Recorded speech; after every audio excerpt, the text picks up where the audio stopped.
Tayo po'y magsitayo at makinig sa mabuting balita. Luwalhati at papuri, Panginoong Jesucristo. Luwalhati at papuri, Panginoong Jesucristo.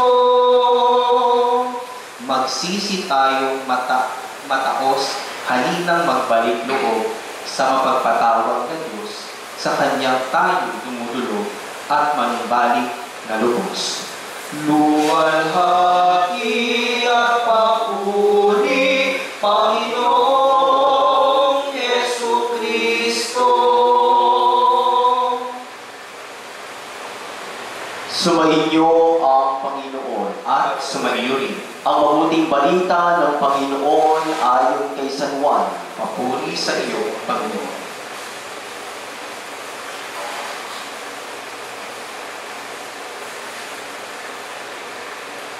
Noong panahong iyon, si Jesus ay pumunta sa bundok ng mga Olibo. Kinaumagahay, nagbalik siya sa templo. Lumapit sa kanya ang lahat, kaya't umupo siya at sila'y tinuruan.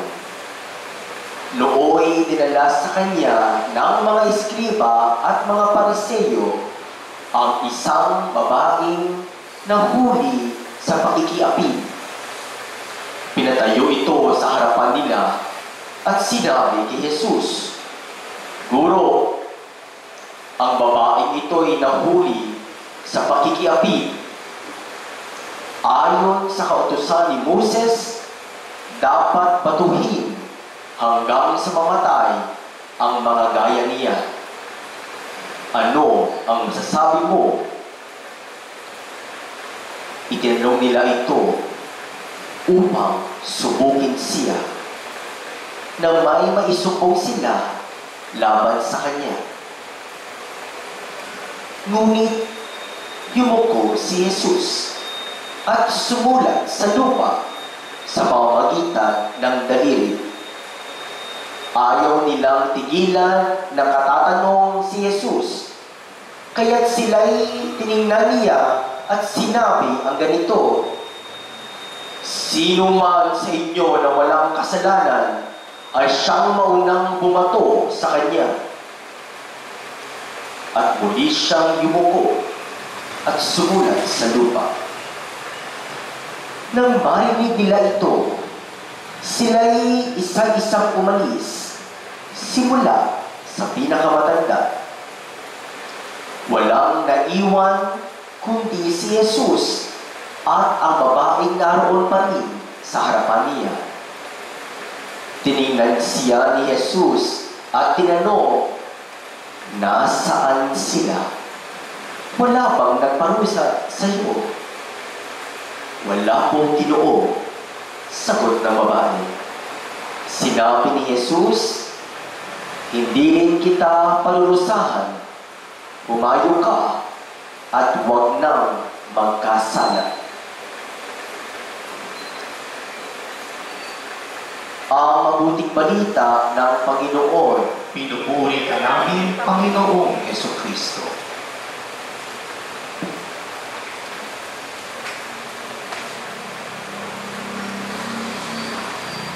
Magandang gabi po sa inyong lahat.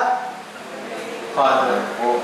So, it's better for us to introduce myself kasi po, first time ko po dito. So, pero magkapit-bahay lang po tayo. I am Father Fernan, LRMS. Naka-assign po ako dyan sa Damar, sa Immaculate Conception Damar. Ako po ang assistant, the parochial vicar or assistant parish priest doon.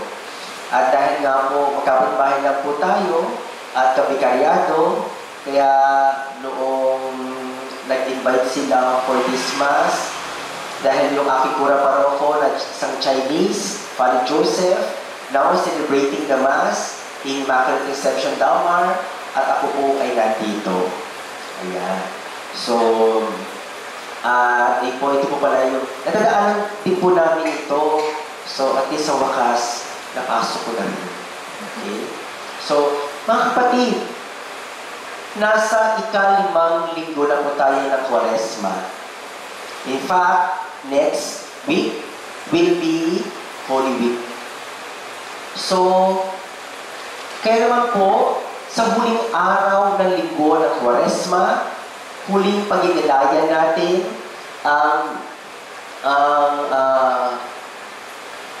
pagpasok po natin sa banal na araw, unawain po natin na mayroong gustong gawin ang Panginoon.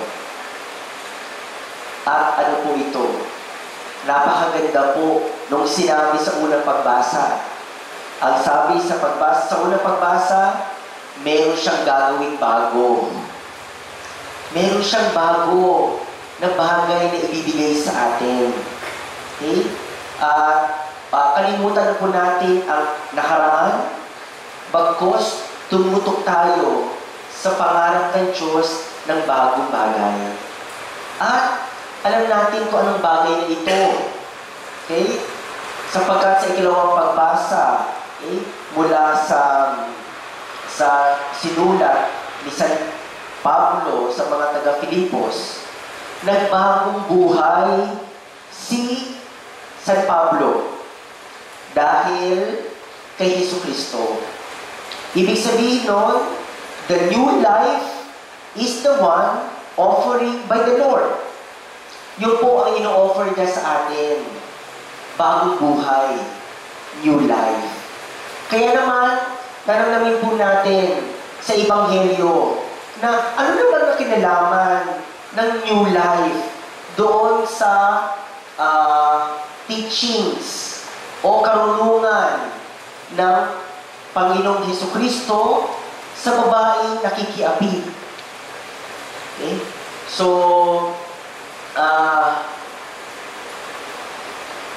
mga kapatid, sa araw na ito, malalaman po natin the pathway to new life. Kung ano po ang landas ng pagbabagong buhay. Kung gusto po natin ng bagong buhay na siyang ipinangarap ng Diyos sa atin, gagawin po natin ang 3 bagay na ito. Ilan po? 3. Okay. Una, okay? Sapagkat sinabi po ng mga eskriba at pariseyo, Guro, meron po dito babae nakikiapid na huli namin. Okay? Sabi ni Moses, kailangan batuhin hanggang mamatay. So, ikaw naman, what's your take? Okay? Anong gagawin natin para sa iyo? Pero, sinabi naman dito, ginawa ng mga tao yung scriba at pariseyo para subukin, itest si Jesus. Okay? Pero napakaganda. Sapagkat tinawag ng mga ito si Jesus bilang guro. Guro. At kinonpa nila si Moses. Kaya naman, meron tayong new Moses. New teacher. Kaya naman, doon pumasok. No? Doon nangusap si Jesus sa pamamagitan ng imahen ng babaeng nakikiapid. At ano ang gustong ituro sa atin ni Jesus ngayon? Okay? Paano po tayo papunta sa landas ng bagong buhay? New life. Una, okay? Ang Diyos lamang po ang nakakabasa ng ating puso. Ibig sabihin nun, only God can judge us. Okay? Only God can judge the person. Okay? So, ika nga, para bagang sinasabi ni Jesus sa mga eskriba at pariseyo at sa ating din lahat ngayon. Okay?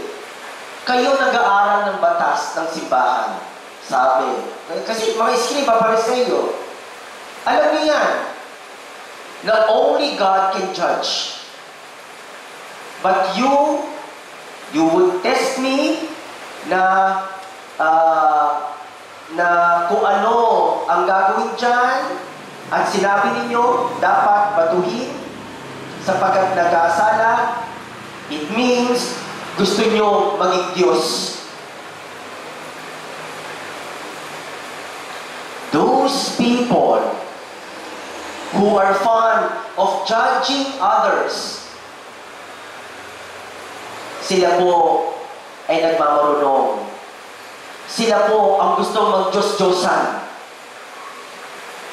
The first path, the first pathway to new life is tayo'y magpakumbaba na hindi tayo ang Diyos na huhukom sa isang tao o sa maraming tao. Only God can judge the heart. Okay? Kung gusto po natin ng bagong buhay, tayo'y magpakumbaba na hindi tayo ang Diyos. Marami po kasing tao ngayon, nagpapaka-Diyos-Diyos. Nagpapakamarunong. And that's the destruction of humanity. Ang kasiraan ng mga tao ay sila po ay umaastang Diyos. Pero my dear friends, we have only one Maker who is God. We are only discoverer of what God has given to us. Tayo po ay nagdidiscover lang kung ano po ang ibinigay sa atin ng Diyos. Okay? Hindi po tayo nagmamarunong-marunong. Okay? Yung tama noon, okay? Mali na ngayon. Yung mga mali, tama na ngayon. Okay? Yung ibinigay sa atin ng kalikasan ng Diyos, binabago natin. Okay? So, huwag tayong umastang Diyos. Only God can judge the person. Kaya nga, hindi po talaga natin, ito nga gusto natin baguhin ang ibang tao. But the problem is this, gusto rin tayong baguhin ng tao iyon. Kung gusto natin baguhin ang ibang tao, at ibang tao gusto baguhin tayo, eventually, nobody would like to change. Okay? Wala. It is because it's between that person and God ang pagbabagong buhay. Trabaho po ng Diyos, no? Ang conversion, hindi natin para sa ibang tao. Okay? Only God, okay, can judge the person. And in humility, sa pagkapakumbaba, tanggapin natin ito na hindi tayo ang Diyos. Maaari tayong instrumento lamang. Okay? Para dalhin natin ang Diyos. Okay? At dalhin natin ang tao na nagkasala patungo sa Diyos. Because trabaho ni Lord yun, hindi natin trabaho yun. Okay? Pangalawa, ano po ang landas, no? Patungo sa pagbabagong buhay na siyang ipinapangarap ng Diyos sa atin. Okay? So, sa mga eskriba at pariseo, ang sabi doon, o sige, sabi ninyo sabi ni Moses, no? Batuhin ang babaeng ito dahil nagkasala siya. Okay, bumato na yung mga walang kasalanan. Ano nangyari? Isa-isa umalis ang mga tao, nagsimula sa mga matatanda. Ang ganda nun nagsimula sa mga matatanda.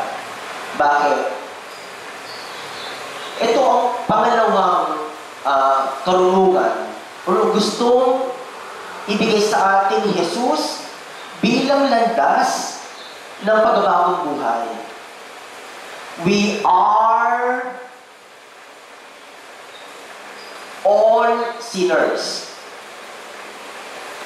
Lahat tayo makasalanan. tanggapin natin ang katotohanan ito. Kapag tinanggap natin ang katotohanan ito, nakabilang tayo doon sa mga makasalanan. At doon, matatanggap natin ang bagong buhay na pinangako ni Jesus. Bakit? Kasi titingnan po natin ang ating sarili sa mga taong nagkasala. Okay? Ibig sabihin nun, we are one family as sinners. Walang malinis dito. Wala nagmamarunong dahil hindi Diyos at wala din nagmamalinis.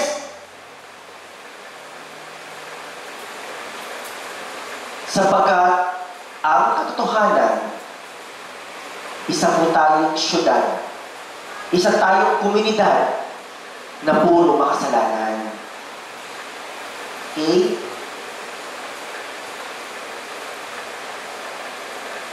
Galit tayo sa mga adik. Pero bakit hindi tayo galit sa mga taong nang-iiwan ng pamilya at kumukuha ng pamilya ng iba? Pinapatay din po natin ang pamilya. Lahat po tayo, we have share of the sinfulness of humanity. At sana po, lahat po tayo ay may pinagdadaanan. Lahat po tayo ay mayroong bahid. Yan po ang katotohanan. At kapag tinanggap po natin ito, ramdam natin ang new life. Bakit? Sa mga nagmamalinis, walang new life. Walang bagong buhay. Okay? Pangatlo at panghuli. Okay?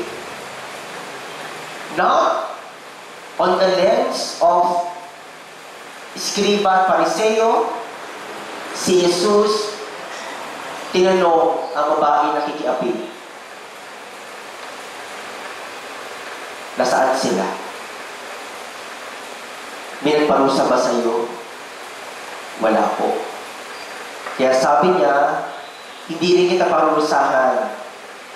Bumayo ka at huwag ka nang magkasala.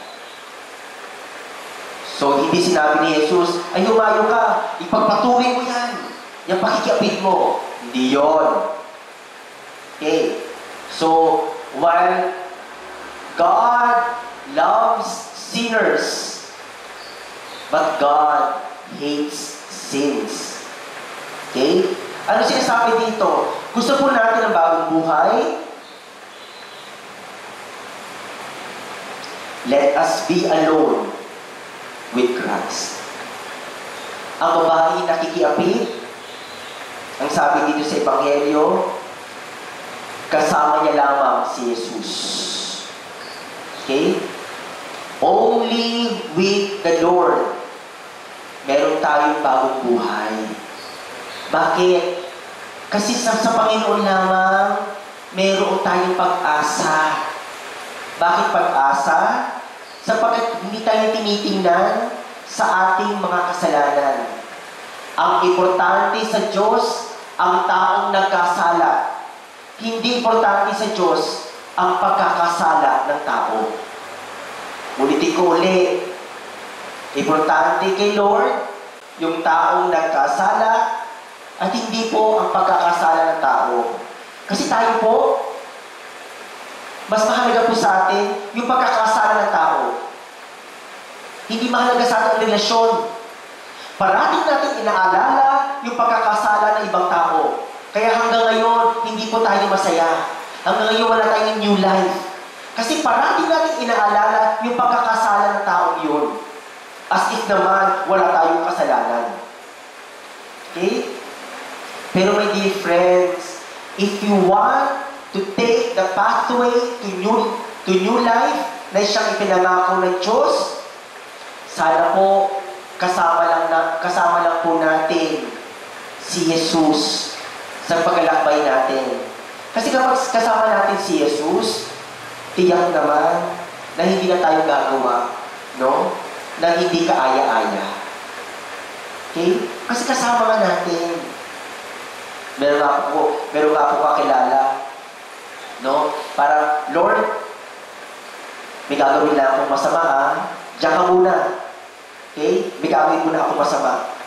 Ayan, iniiwanan si Lord. Okay? Pero ito, if we want new life, kasama dapat natin si Jesus, kagaya na nangyari sa babae nakikiapi. At pumayo siya at hindi na nagkasala. Mga kapatid, okay? Posibleng magkaroon ng bagong buhay. Marami din po tayong kakilala na nagbagong buhay. Okay? Ako nga po, no? Sapagkat 15 years na po akong pare. At ang unang taon ko po ay dyan ako sa Bangbang, sa San Jose de Troso, na-assign. At may nakilala po ako, no? Siya po ay nagdi-deliver kasi gumagawa din po siya ng mga kandila. At natanto ko po na ang paggawaan ng kandila ay sa kanya at siya po ay ex-convict. Nalaman niya po ang paggawa ng kandila sa loob ng preso.